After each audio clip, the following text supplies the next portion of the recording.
রাজনীতির মাঠে থামছেই না আজিজ বেনজির বিতর্ক। সাবেক সেনাপ্রধান অবসরপ্রাপ্ত জেনারেল আজিজ আহমেদের মার্কিন নিষেধাজ্ঞা আর সাবেক আইজিপির দুর্নীতির ইস্যুর মধ্যে নতুন করে আলোচনায় এসেছে সপরিবারে বেনজির আহমেদের দেশত্যাগের গুঞ্জন।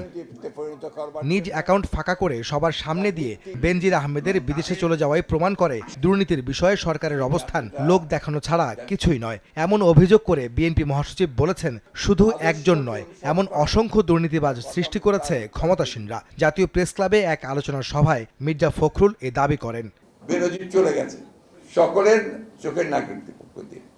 তাহলে এই যে কথা বলছেন যে কেউ ভাত ছাড় পাবে না, আমরা সবাইকে বিচার করি, সবাই, এটা কি আপনার মানুষকে আহম্মক মনে করেছেন? বাংলাদেশের মানুষকে, বাংলাদেশের মানুষ তো আহম্মক না, সবাই বোঝে যে এগুলো হচ্ছে আপনাদের সমস্যা, লোক দেখানো, প্রতারণা, যেভাবে এখন পর্যন্ত প্রতারণা করে আপনারা দেশ শাসন করছেন।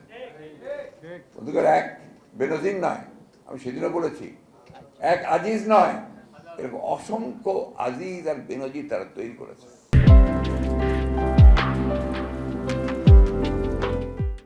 এদিকে আওয়ামী লীগের সভাপতি মণ্ডলীর সদস্য অ্যাডভোকেট কামরুল ইসলাম বলেছেন, ষড়যন্ত্রের মাধ্যমে গুজব ছড়িয়ে মানুষকে বিভ্রান্ত করছে বিএনপি। তারা গণতন্ত্রে বিশ্বাসী নয় বলেই নির্বাচনে না এসে তা পণ্ড করার চক্রান্ত করে বলেও দাবি করেন তিনি। শনিবার সকালে কেরানীগঞ্জ ঘাটারচরে আয়োজিত এক স্মরণ সভায় একথা বলেন কামরুল ইসলাম। আমাদের উন্নয়নের ক্ষেত্রে সবচেয়ে বড় বাধা প্রতিবন্ধকতা সৃষ্টি করে ওই অপশক্তি ৭১-এর ঘাতকদের দল বিএনপি জামাত।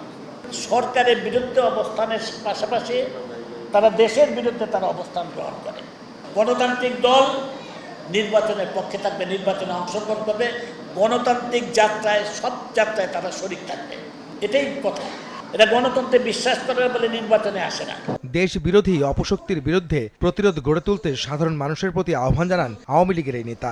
এই দেশের উন্নয়ন অগ্রগতি তারা চায় না। আহমেদ সালেহীন, সময় সংবাদ, ঢাকা।